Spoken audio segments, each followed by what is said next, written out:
Hello everyone. आज हम लोग डिस्कस करेंगे जो डेफिनेशन क्लॉज के और सारे क्लॉजेस बाकी हैं उसको। तो 2 clause 1 sub clause ji fact in issue की बात कर रहा है। तो फैक्ट इन इशू क्या है? Fact in issue means and includes any fact from which either by itself or in connection with other facts the existence, non existence or nature or extent of any right, liability or disability asserted or denied in any suit or proceeding necessarily follows। तो इसका क्या मतलब हुआ? Fact in issue का मतलब है, और fact in issue जो है इंक्लूड करता है किस चीज़ को? या तो वो fact, any fact from which either by itself or in connection with other facts, ठीक है, या तो वो फैक्ट खुद या तो दूसरे फैक्ट के कनेक्शन में, एग्जिस्टेंस या नॉन एग्जिस्टेंस या नेचर या extent of any right, liability, disability assert करता है या डिनाई करता है किसी भी सूट, किसी भी प्रोसीडिंग में, तो वो फैक्ट इन इशू हो जाएगा। ठीक है, इसको अब हम लोग जो है इलस्ट्रेशन पढ़ के ज़्यादा अच्छे से समझ पाएंगे। A is accused of the murder of B. At his trial, the following facts may be an issue. ठीक है, पहला क्या है? That A caused B's death. क्या A ने B को मारा है? That A intended to cause B's death. क्या A का इंटेंशन था B को मारने का? फिर तीसरा है that A had received grave and sudden provocation from B.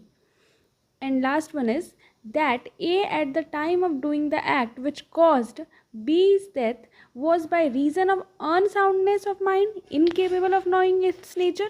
ठीक है, ये सारे क्या बोल रहे हैं कि पहला हम लोगों ने क्या देखा इलस्ट्रेशन में कि क्या एक जो है अक्यूज है बी के मर्डर का, और तो उसके ट्रायल में क्या क्या फैक्ट इन इशू बन सकता है। पहला तो ये कि क्या ए ने बी को मारा है, ठीक है, क्योंकि देखो अभी हम लोगों ने क्या देखा, असर्टेड और डिनाइड। ऑब्वियसली आप अगर किसी चीज़ को एडमिट कर लेता, अगर ए ने एडमिट कर लिया होता कि उसने बी को मारा है, तो वहाँ पे कोई असर्शन, कोई डिनाइड नहीं होता। ठीक है, यहाँ पे आप फैक्ट इन इशू वही बनेगा जिसमें असर्शन और डिनाइल हो, कोई लाइबिलिटी या डिसेबिलिटी बन रही हो। ठीक है, तो क्या देखा हम लोगों ने कि ए बी के मर्डर का अक्यूज है कि नहीं, सॉरी ए बी के मर्डर का अक्यूज है। ठीक है, तो क्या ए ने बी को मारा है कि नहीं।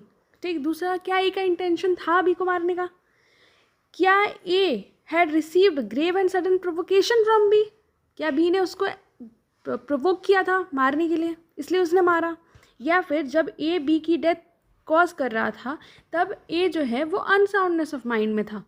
ठीक है, वो केपेबल नहीं था, जो भी कॉज उसने कॉज किया उसके लिए वो केपेबल नहीं था समझने के लिए। ठीक है, तो ये सारे हो जाएंगे फैक्ट इन इशू। अब हम लोग आते हैं एक्सप्लेनेशन पे।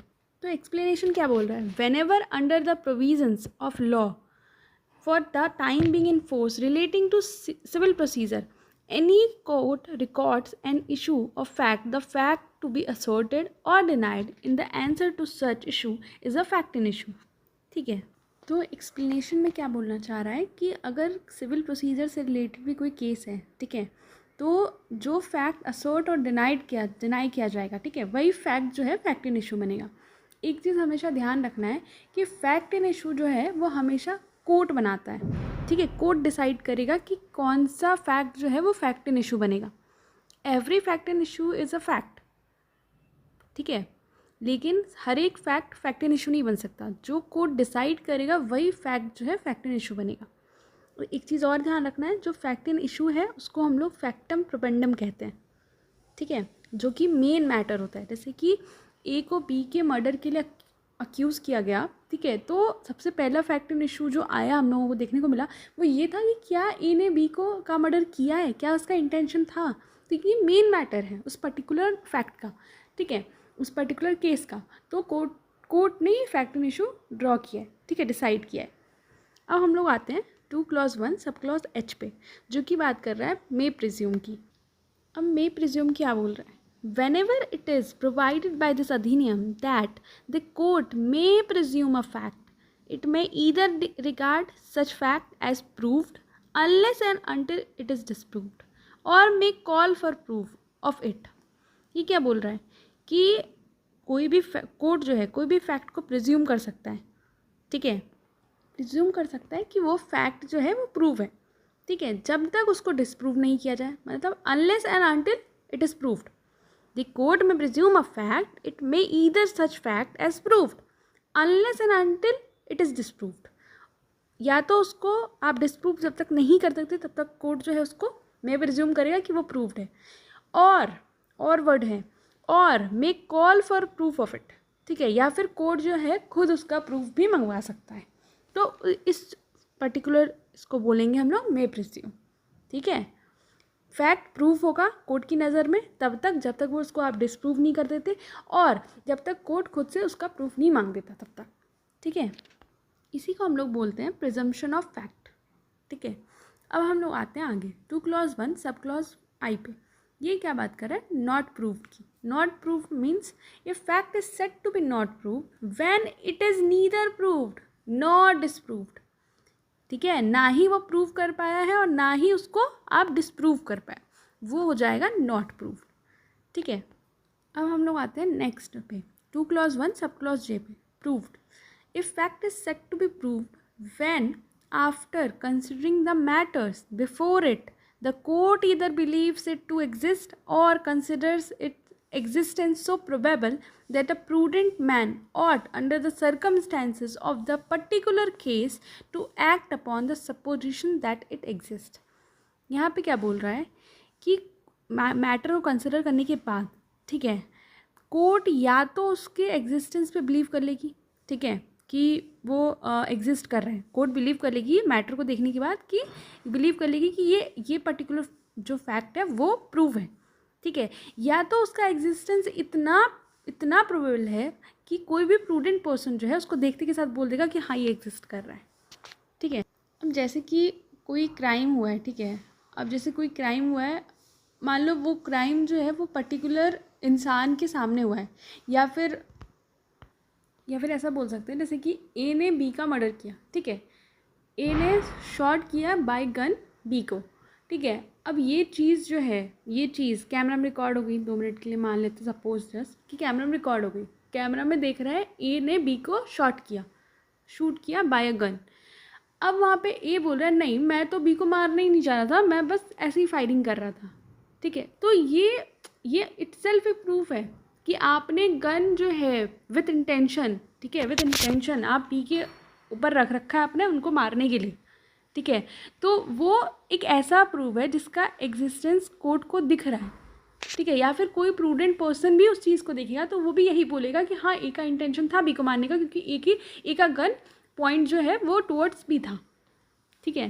तो प्रूव्ड जो है वो मतलब जो प्रूव्ड वो मैटर को प्रूव माना जाएगा जिसमें कोर्ट बिलीव कर लेगा कि ये तो एग्जिस्ट कर ही रहा है, ठीक है, और या फिर कोई प्रूडेंट पर्सन उसको देखते के साथ बोल देगा कि हाँ ये जो है प्रूव्ड है, मतलब ये एग्जिस्ट कर रहा है। अच्छा, यहाँ पे जो आफ्टर कंसिडरिंग द मैटर की बात हो रही है, यहाँ बेसिकली एविडेंस की बात हो रही है, ठीक है।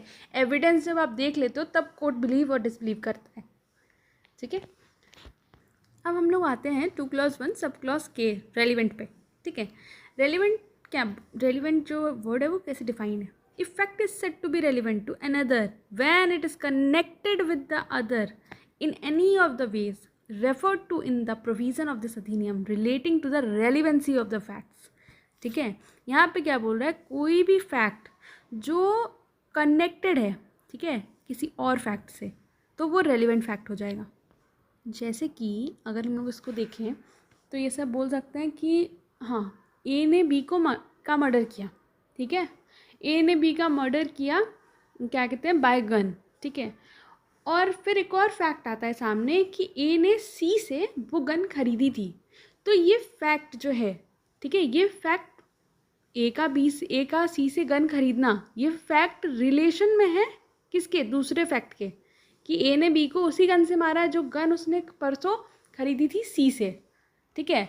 तो यहाँ पे क्या कहना चाह रहा है, रेलिवेंट मतलब एक fact is said to be relevant to another when it is connected with the other fact, ठीक है, जो कि रिलेटेड हो रेलिवेंसी ऑफ फैक्ट्स। एक बार मैं फिर से इसको पढ़ रही हूँ, a fact is said to be relevant to another when it is connected with the other in any of the ways refer to in the provision of this अधिनियम वो ऐसे रेफर होना चाहिए जो प्रोविज़न इस अधिनियम में दिया हुआ है relating to the relevancy of the facts.